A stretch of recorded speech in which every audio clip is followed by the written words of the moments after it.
रितेश नाम का एक आदमी रहता था। वो अपने माता पिता के साथ रहता था। उसके पास व्यापार करने के पैसे तो थे, पर उसे पता नहीं चल रहा था कि कौन सा व्यापार शुरू करे। इसीलिए वो इस विषय में फैसला लेने के लिए अपने पिता के साथ चर्चा करता है। पिताजी, मुझे पता नहीं चल रहा है कि आपके दिए हुए पैसों से मैं कौन सा व्यापार शुरू करूं। अरे, उसमें क्या है, पकौड़ी का व्यापार शुरू करते हैं।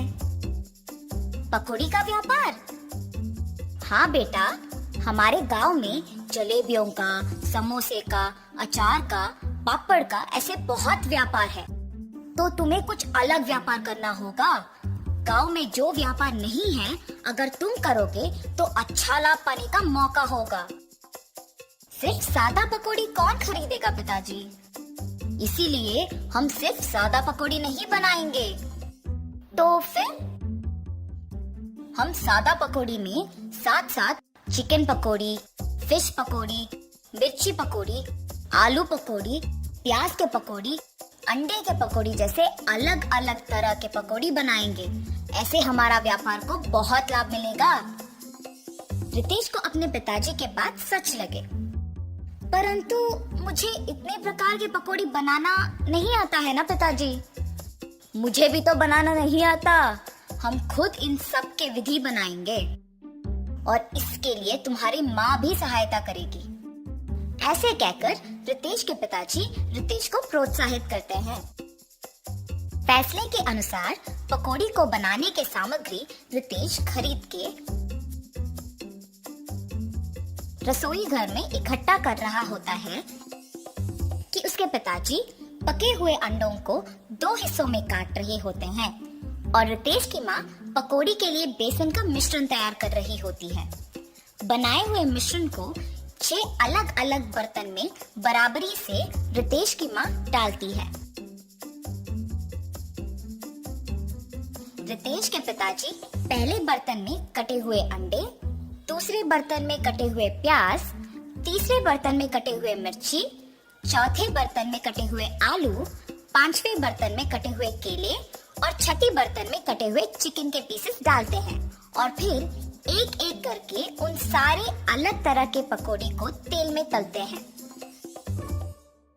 रितेश जब पकौड़ी का स्वाद देखता है तो उसको बहुत स्वादिष्ट लगता है। फिर वो अपने पिताजी के बातों को सच मानकर पकौड़ी के व्यापार को दृढ़ निश्चय से शुरू करता है। ऐसे शुरू हुआ था रितेश की जीत की कहानी। 15 साल बाद वही पकौड़ी का व्यापार रितेश को सिर्फ अमीर ही नहीं बल्कि बहुत घमंड और कठोर बना देता है।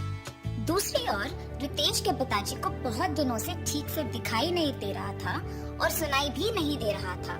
इसीलिए वो रितेश को चिकित्सा करवाने के लिए पूछने की प्रयत्न करते हैं, पर रितेश कभी उनको समय ही नहीं देता था।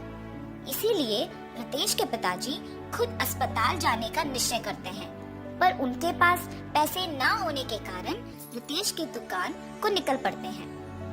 अरे रितेश बेटा, कुछ दिनों से न कुछ ठीक से दिखाई दे रहा है, न कुछ सुनाई दे रहा है। चिकित्सा के लिए 3000 रुपयों की जरूरत है। थोड़ा मदद करो ना बेटा। क्या 3000 रुपए? उतने पैसे तो मेरे पास नहीं है। पर बेटा, कल ही तो तुमने बहू को बताया था कि हर रोज तुम्हें 30,000 मिलते हैं। आप पहले यहाँ से चलिए, कह रहा हूँ ना पैसे नहीं है। और घर चले जाते हैं।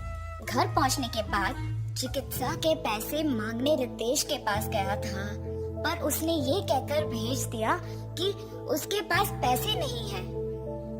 क्या 3000 के लिए उसने ऐसा कह दिया? व्यापार तो अच्छा चल रहा है ना। शायद उसको हमारा यहाँ रहना पसंद नहीं। बहू ने भी खाना सिर्फ उन दोनों के लिए बनाया है। मैंने हम दोनों के लिए खाना बनाया है। तो फिर यही है, हमारा यहाँ रहना वो दोनों चाहते ही नहीं है। चलो इसी रात को यहाँ से निकलते हैं। ऐसे फैसला करके दोनों उसी रात गांव से निकल जाते हैं। माता पिता के लापता होने पर भी रितेश को चिंता नहीं हुई। अगर किसी ने पूछा तो कहता था कि तीर्थ यात्रा पे गए हैं। रितेश को पकौड़ी के व्यापार में लाभ ही लाभ आ रहा था। वो उसके दुकान में 10 और सहायक को काम पे लगा के उनको सारे पकौड़ी के विधि सिखा के काम करवाता था। इसके अनुसार उसने पकौड़ी के दाम भी बढ़ा दिया था।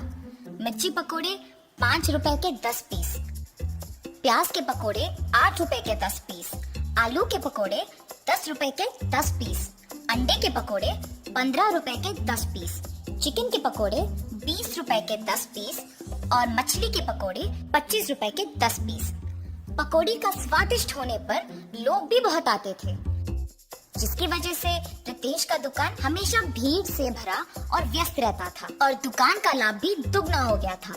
रितेश ऐसे ही उसकी संपत्ति बढ़ाने में दिन भर व्यस्त रहता था और उसकी पत्नी भी अपनी समय अपनी सहेलियों के साथ बिताने में और पैसे खर्च करने में व्यस्त रहती थी और उनके बच्चों के साथ भी ज्यादा वक्त नहीं बिताती थी। बच्चों के देखभाल के लिए एक ताई को रख के वो चली जाती थी। रितेश व्यापार और संपत्ति के मोह में पड़कर दोस्तों के साथ वक्त गुजारता था और उसकी पत्नी उसके सहेलियों के साथ वक्त गुजारती थी। इस वजह से उनके बच्चे बहुत लापरवाही से पले बड़े। रितेश अपने बच्चों को अनुशासन से नहीं बड़ा कर पाया और अपनी बीवी को उसके शौक से दूर नहीं रख पाया। अब रितेश के साथ प्यार से 2 बातें करने के लिए भी कोई नहीं था। उस समय में उसको उसके माता पिता की बहुत याद आती है। मैं कितना मूर्ख हूँ, प्यार से देखभाल करने वाली माँ और जिस व्यापार को इतने जिम्मेदारी से देखभाल कर रहा हूँ, उसका मार्गदर्शन करने वाले पिताजी को मैंने अनादर किया है। न जाने वो कहाँ हैं, क्या कर रहे होंगे। मैं तुरंत उनको ढूंढ के घर वापस लेके आता हूँ। रितेश अपने माता पिता को ढूंढने अपने कार में निकल जाता है। गांव में ढूंढते ढूंढते उसको अपने माता पिता गंदे फटे हुए कपड़ों में नजर आते हैं।